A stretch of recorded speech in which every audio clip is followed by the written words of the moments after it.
I've been on a decade-long journey to learn about myself and the universe, to improve my life and to become dynamic. But first I had to get over my biggest roadblocks, my shyness, my social anxiety, and all my insecurities. Well, I've accomplished that in many ways, but the journey never ends. I am Max Mitchell, and I want to invite you to join me by embarking on your own personal journey. If you feel that you want to elevate your life and improve how you move about in the world, if you want to feel more confident and finally become a more fully realized version of yourself, then listen closely and go on your own journey from shy and small to important and dynamic. Hey there, listeners.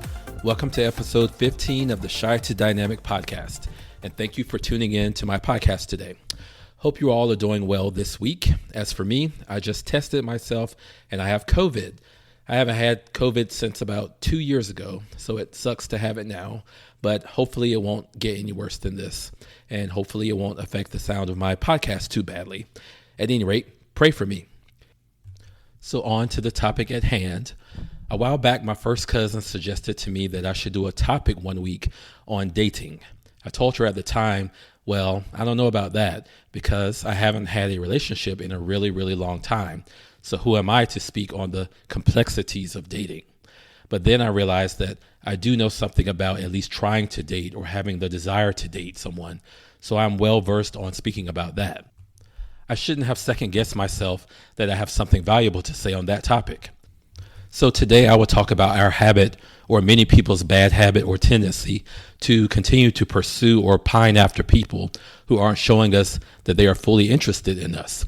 And we keep hoping and wishing and looking for them to show us the attention that we need or feel that we deserve from them. When we meet someone new that we're interested in, many of us swoon when that person sends us a text out of the blue to just say hello. We're like, oh my God, he texted me, without me even reaching out to him first. And you are so impressed that he stepped up and showed that he cares. You think, this must be going somewhere, even if you only met him 3 days ago. So sad. But then what happens when you text him back? Well, then you wait. 3 hours later, you're still waiting. You thought that if you texted him back, then he would text you again right back. But that's probably too much to ask for, right? He doesn't text you back, and you think to yourself, who raised this monster? That rush of good feelings you received when he first texted you has completely vanished. It's like that joyous moment that you were so grateful for a few hours ago was completely canceled out, nullified. And that's what we do. The guy leaps over that first hurdle, and instead of appreciating it for a while, we immediately put up another hurdle for him to jump over. And when he doesn't, you're back at square one. In your mind, you call the guy inconsiderate, inconsistent, a louse, a player. In reality, these kinds of behaviors or expectations are a reflection on you. There are 3 problems you might have. First, you have a spirit of scarcity. You believe that you won't find another person to date anytime soon. Or specifically, you believe that you won't find another person this hot or this sexy or this special anytime soon. So you feel the need to rely on this one guy's attention. But you have to get it into your mind. If I met this person, why can't I meet another awesome person? Or better yet, an even more awesome person. There are millions of men or women in the state or country that you live in, unless you live in a small state or country, but there are still at least a few thousands. You have to build up your level of trust in the universe to truly believe that a better guy or girl is around the corner. This is hard and takes a lot of spiritual learning, but if you work at it, you can train your mind to find that place of belief and faith and trust. You have to force this theory into existence by putting yourself out there. Go to coffee shops or other social places, maybe even go to meetup events. Keep your eyes open. Go to popular places and be inviting and approachable. Make yourself available to be discovered as if you are an aspiring model looking for a life-changing opportunity. Number 2, you worry about what the guy's inconsistency or their departure says about you. You think if he doesn't keep up a consistent schedule of continuing to text you or call you or hang out with you, then that makes you feel that you're not worthy enough or interesting enough or sexy enough to maintain his interest. You have to build up your confidence in your own appeal. You are attractive enough to gain this person's interest, so clearly you're attractive enough for somebody on some level. If you think about it, There was probably a time that you weren't meeting anyone at all, but you met this guy or girl. So that's progress. Look at it this way.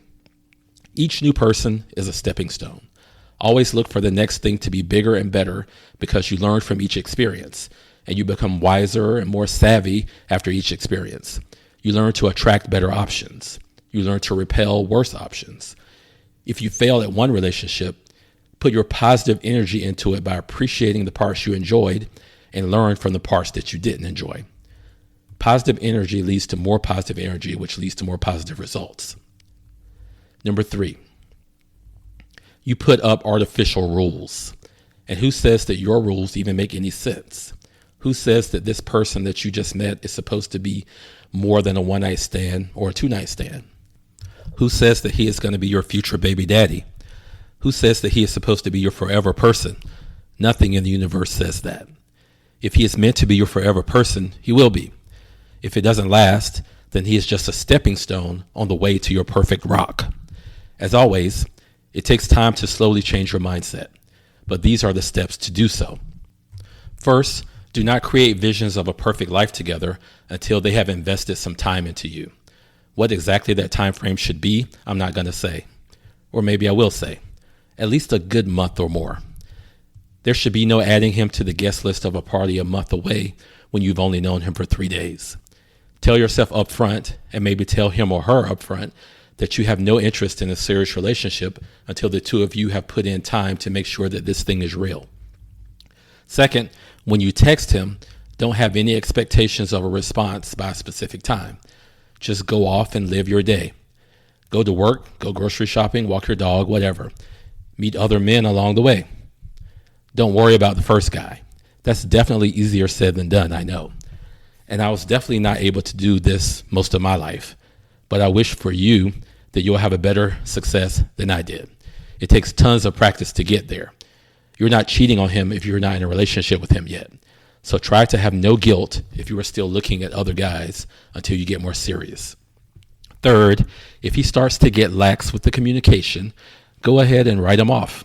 Even if they come back, say that the window has closed. You may choose to not go as hardcore as this, or you may give him just one more chance, but no more than that. If he is not interested in you enough to maintain consistent contact, then he is not interested in you. And his interest should be a hardcore requirement for any person that you date. Stop making excuses for him. Sometimes we make irrational excuses for other people's inattention. For instance, you may tell yourself, maybe he hasn't texted because he's already gone to bed for the night, although it's only 6 p.m. Don't be that stupid. A podcaster that I listen to often, his name is Case Kenny, once said in so many words, if he wanted to reach out to you, he would. End quote. Plain and simple. Take that to heart. Don't make any excuses for him. Give him a few chances, but if the inconsistency continues, go ahead and write him off. Create a zero tolerance policy about him disappearing, being unresponsive, and making up constant excuses to avoid seeing you. However, this doesn't absolve you of all responsibility, which leads to the final step. Just like in every situation in your life, always use any setbacks as an opportunity to improve yourself. Be open to self-evaluating yourself or even taking feedback from others to see if there are any actions and behaviors that you can do to make yourself more appealing to potential people who want to date you. Just because you believe you're attractive doesn't mean you have to believe you're already perfect. Perfection is obviously an unattainable goal, but self-improvement should always be your goal. There's no limit to how awesome you can become. As you begin to follow these principles, you'll be able to hone your skills so that you are more appealing to more people, and you will begin to attract people that are better suited to you. Eventually, you will connect with the right person, and you will know that you are meant for each other for the long haul. Of course, that's after a month of having no expectations of him at all. So anyway, this week's episode is dedicated to the city of Detroit. There is no obvious connection between the topic today and the city of Detroit, except for the fact that Detroit is said to be a tough, hardcore city, and trying to date can be a tough, hardcore game as well. Other than that, Detroit is nicknamed Motor City and is known as the birthplace of the modern automobile. It is also known as the home of Motown Records, which of course played an important role in the racial integration of popular music, as many of its black musicians enjoyed crossover success. And that wraps this up. So if you've enjoyed this episode and you've gotten something useful and meaningful out of this episode, then please give me 5 stars and write a review. Your ratings and reviews are really important. I'll be waiting on a review as if I'm dating you. Please pass this podcast along to your friends or family or anyone you know that could benefit from what I've been saying as well. And please contact me directly to let me know what you think. There's a text message option in the show notes. As always, remember to show up for yourself and believe in yourself today and every day, and create a new, important, and dynamic version of yourself. Episode 15, the Detroit episode, is now done.